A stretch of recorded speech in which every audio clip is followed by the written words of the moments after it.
Donkey Kong, everyone's favorite member of the DK crew. Sometimes he's got his own frickin' country, other times he's a ruthless, mean gorilla, and other times he's an abused circus animal. Today, we're gonna look at Donkey Kong's character in every game he appears in and rank him from worthless to elite. Going all the way back to 1981, the original Donkey Kong arcade game sees him take a more antagonistic role. He yoinks Mario's girlfriend Lady, drags her to the top of a construction site, and hucks barrels down at him to trip him up. There is the whole debate on whether or not this is Donkey Kong or Cranky Kong, but for the sake of this video, we're gonna take him at face value and say this version of the grown Donkey Kong is pretty capable and definitely a big bad monkey.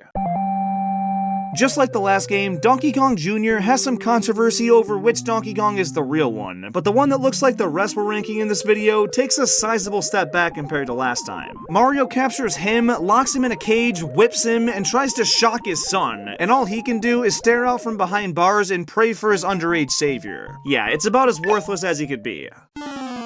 In Donkey Kong 3, he returns to being a villain, but now Jumpman Mario is replaced with Stanley, some random exterminator that was called to stop DK from wrecking a greenhouse. He's nowhere near as iconic as Mario, so losing to this pleb isn't the greatest of looks, but I gotta give credit where it's due, he's still the big bad monkey. And yes, I know the trilogy's been ported numerous times, but I'm not gonna rank all those re-releases because the placements would be the exact same.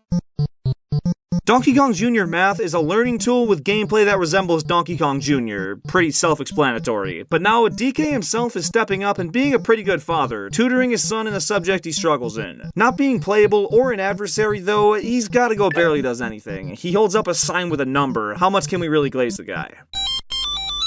Donkey Kong Circus is a Game & Watch exclusive where Mario straight up abuses and humiliates the giant ape. He makes him balance on a barrel, juggle pineapples, and laughs in his face when he gets burned. As impressive as it is for DK to have that level of balance, not standing up to Mario and just taking the mistreatment makes him look pretty darn worthless. Donkey Kong Hockey is another Game & Watch title, but this one has Donkey Kong competing with Mario in a good old-fashioned Pong ripoff skin to be hockey. The console actually has 2 detached controllers, and a second player could be Donkey Kong, which makes him an average playable character.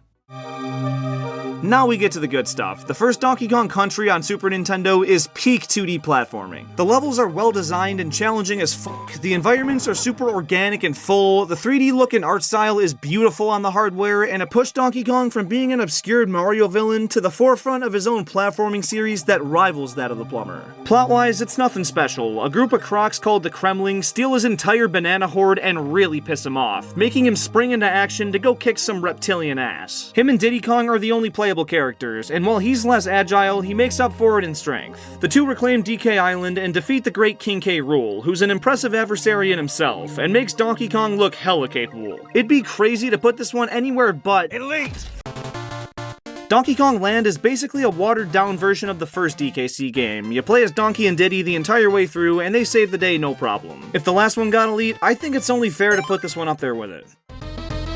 Donkey Kong Country 2 is suffixed Diddy's Conquest for a reason, because before the game even starts, Donkey Kong gets kidnapped and needs Diddy and Dixie to step up and save him. You don't even see the Great Ape in-game until the final boss, where he's all tied up and occasionally pops into frame looking absolutely dumbfounded at what's happening. But after Diddy and Dixie stun K. Rool, Donkey Kong breaks himself out of captivity and smacks him into next Tuesday. Wait, he could have broken himself out this entire time? A little sooner would have been nice, dude. Thanks for nothing. I mean, he did land the fatal blow, so I think I have to give him the smallest bit of credit. He barely does anything.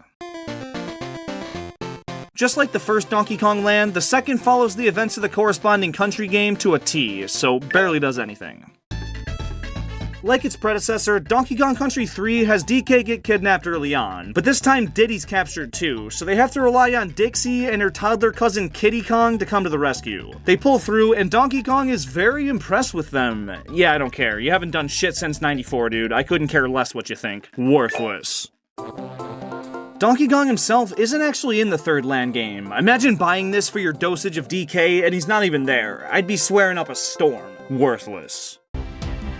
Donkey Kong 64 is one of the easiest elites in the entire video. At the start, all his bananas get stolen and his 4 fellow Kong pals get kidnapped, so he goes in for the rescue as the main playable character and explores this massive 3D world collecting all kinds of shit.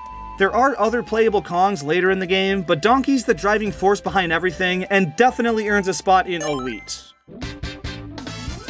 Donkey Konga is a bongo-based rhythm game with some sick Nintendo-inspired beats. DK's the main guy here, and he and Diddy go on tour to become famous musicians. A very simple premise, but it does the job just fine, and the gameplay is really fun and Donkey Kong themed, making this a pretty savage look for DK. And since the second game rehashes the same shit on a different day, it's going up there with it. Can we take a second to acknowledge how fucking stupid the premise of Mario vs. Donkey Kong is? DK sees an ad for a Mario toy on TV and really wants one. First off, why? You guys hate each other. He literally locked you in a cage and whipped you. Why do you have hearts in your eyes when you see a toy version of him? Makes no fucking sense. When he finds out the store sold out, he gets pissed and ransacks the nearest manufacturing plant to steal a whole crap ton of them. From there, Mario goes after him, retrieves all the toys, then laughs in his face after he thwarts his plans. A certified dick move, and it makes this giant ape do as giant apes do. He gets mad, grabs a couple toads, and climbs a super high tower, which Mario, of course, rescues them from. But after DK loses and he's crying about it, Mario decides to try and cheer him up by giving him one of the toys. So he still gets his way, even after putting civilian lives in danger and committing grand theft. Love the message you're sending here, guys. He honestly looks pretty incompetent throughout the game. His motive is really lackluster, he gets stopped no problem, and gets what he wants by being a crybaby at the end. By name though, he's still the prominently featured Big Bad Ape. Donkey Kong Jungle Beat takes the bongos from the Donkey Konga games to all new heights, and makes them a viable control scheme for a platforming game. Nuts. Smacking around enemies as a giant monkey has never felt more OP, and maneuvering the stages themselves is pretty seamless and satisfying. Plot-wise, he's quite impressive too. He goes around freeing other gorilla tribes that were possessed, being the good Samaritan that he is, and it makes for a super strong all-around look. Elite. King of Swing opens with Cranky putting some super valuable metals away for safekeeping in the middle of a fucking field, and after K. Rool swoops in and steals them, Donkey swings into action, Evil Steve Irwins his ass, and allows the festivities to continue. He's the main hero, but the stakes are a lot lower compared to his other protagonistic roles, and with a less impactful feel overall, it can't quite keep up with the elites. I like Pretty Savage here. March of the Minis is mostly the same as the original game, but now Donkey's motive makes a hell of a lot more sense. Rather than just wanting some random toy, Pauline shows up for some ribbon-cutting ceremony and chooses Mario's toy over the one that DK made, and this sets him off to commit kidnapping. Okay, now it's justified. Events play out the same way though. DK's fought as a boss in each world, and at the end, he loses, but is cheered up by the hero showing sympathy. Another big bad gorilla man. Jungle Climber's a sequel to King of Swing, and plot-wise his role is pretty similar, but now he travels with Diddy Kong to help out a bit, which would water down the placement, but since K. Rool is much more menacing this time around, I'll keep it up and Pretty Savage.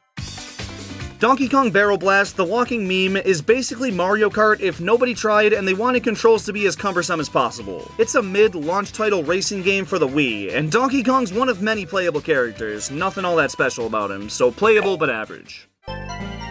Minis March Again is a DSiWare game that features essentially the same premise and resolve as the previous games, so another pretty average villain role. Miniland Mayhem has Donkey Kong yet again getting pissed at a product not being in stock, just wait until he hears about the Switch too. Another standard Mario vs. DK role. Donkey Kong Country Returns is the great revival of DK platformers, and it's one of the best games in the genre to this day. It takes the classic DKC style and evolves it to modern platforms flawlessly, keeping that trademark difficulty intact and breathing new life into the gameplay like never before. Donkey's the main playable character with a more versatile and practical moveset than ever, and Diddy's treated more as a jetpack power-up than a standalone orangutan. In two-player mode though, they're controlled separately, which is an awesome addition. This is a stellar look for Donkey Kong that banana slammas itself into an elite tier. Mario and Donkey Kong Minis on the Move is a short little digital game for the 3DS that features the two working together for once to run their own carnival. Yeah, that's about it. It's not much of a game, so I can't give it more credit than it barely does anything.